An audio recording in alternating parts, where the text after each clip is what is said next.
Hi everybody, Frank here with flipfiretraining.com, and in this video I'm going to do a review and demonstration of an application that I've been using for the last several months on my iPad as well as my iPhone. And the application, you'll see it here on the screen, it's Sims U Share. And you'll see when I open it up, there's the spelling of it. It's Sims, the letter U, and Share. And as I said, this is the mobile application for the iPad or the iPhone. They also have a desktop version as well. We do use that for a little bit more detailed simulations. But what this does, it allows you to take photographs of structures in your area, or just photos you get off the internet of different types of structures, and you can place live fire and smoke and explosions and all those types of things within there and play it to where it looks like a video to have your members use that then for different types of trainings. And some of the stuff that we use it for is size up training is definitely probably the biggest one we're using it for. We can use it for an initial line placement. We could use it for different strategy and tactics, and really the sky's the limit on what you can use this application for as you start getting into it and sort of working with it. So we'll just jump right into it here. When you open the application on the iPad, you can see I have a play button, an edit, and a new. And I'll go ahead and just show you the demo first. When I click play, I get this list here. Welcome Sim is the simulation that they did, and I'll show you this one. And it's a little bit of an explosion. You can see there's some light smoke here. After a couple seconds, you'll get an explosion, and then you end up getting fire and smoke after that. Then we have a couple options here in the top right hand corner. I can either take a picture if I wanted to of this simulation at any point, and it will take that picture and store it to my photo roll, which is a nice feature.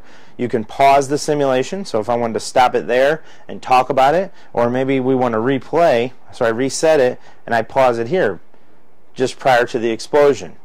Okay, and then I can go ahead and resume either way that I want to do it. Okay, but nice to have those features as well.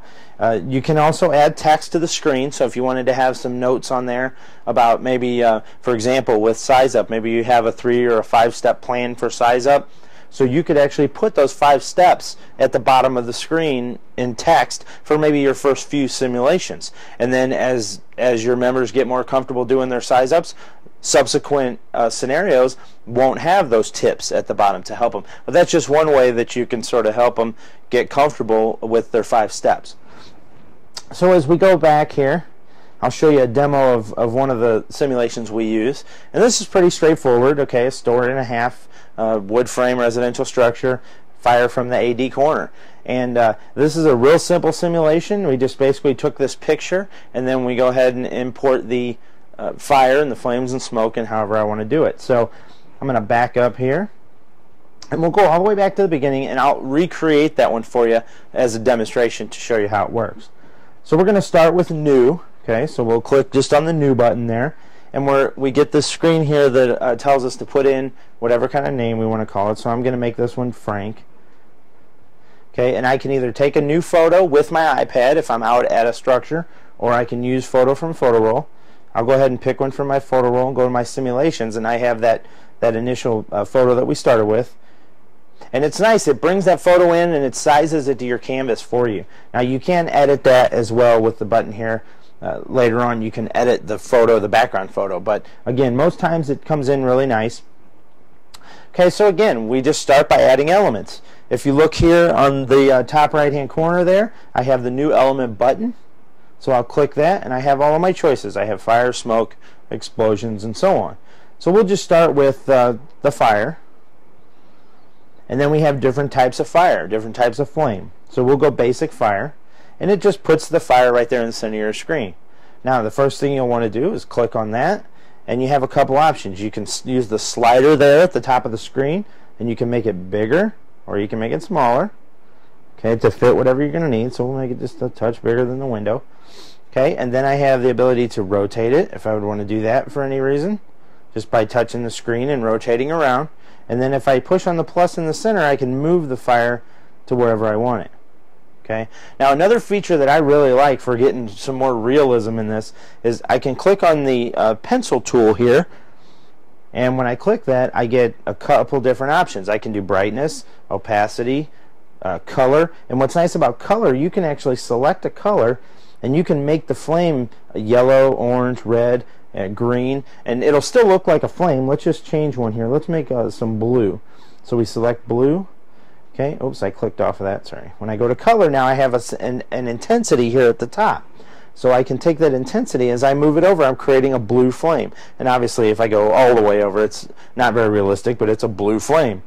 But if you want to go an orange with just a blue glow, or green, or whatever color you might want to do, you can definitely do that. So if I click on color again, and I go back to the standard, I'm back to where I was. I can click on the pencil. Another thing I like is brightness. I can easily make it a very bright flame, or I like to darken it down. I think that looks real nice when you have something that's darker with a lot of smoke clouds. So again, we'll just go ahead and leave that flame like that and click done. Okay, the next thing we need to do is add some smoke. So we'll click new element, all smoke, and I'm going to go ahead and select turbulent. Okay, and the first thing I'll do is make it bigger. Now one tip I found here is a lot of times you want the base of your smoke to be as large as your fire, and to get it that large you have to go really big with your smoke cloud. But the advantage is, or the issue there, it doesn't really matter because the top of my smoke cloud is off my screen, so it really doesn't matter. You can go ahead and make that as wide as you need to so that the base covers most of your flame, and then that makes it look real nice, and it just goes off the top of the screen. Maybe if I want to have some wind going in a certain direction, what I do is click done, I click back on my cloud, and now I can rotate that.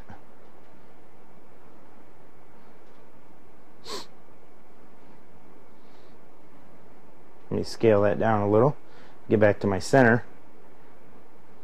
Okay, I can rotate it maybe this way if that's where I'm going to say my smoke's going, and then I can go ahead and make it large again and put it back up here where I had it. And I can get my smoke blowing off to the side like that. Okay, and we're done there.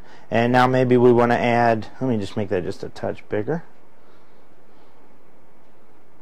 Okay,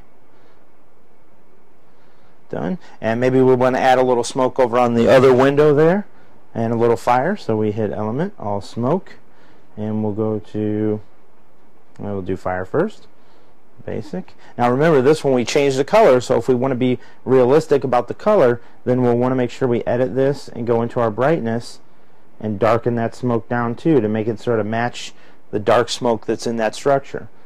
So I'm going to change, I'm also going to click done here, and I want to make that a little smaller too, because I have a smaller window there. I'll move it over there.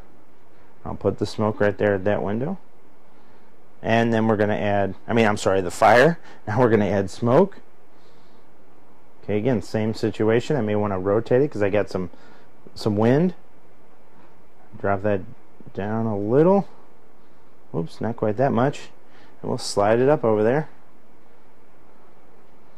Okay, something like that. Okay, and again, you can take a little bit more time and make it as clear as you'd like to. Now, if I want to preview this, I can go to Play Sim, and I can actually see what my simulation is going to look like.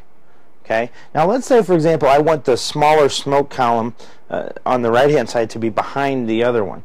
Then I can actually hit the back button, and I can select that, and I can change the order. Whoops.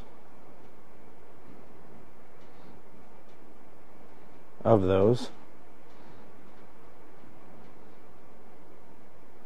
There we go.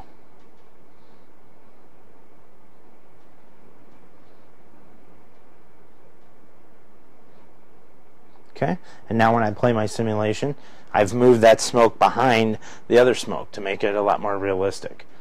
So, and maybe I want to slow this down. Maybe this smoke shouldn't be this fast. So simply I just click on the smoke, go to my pencil tool, go to speed, and I slow it down.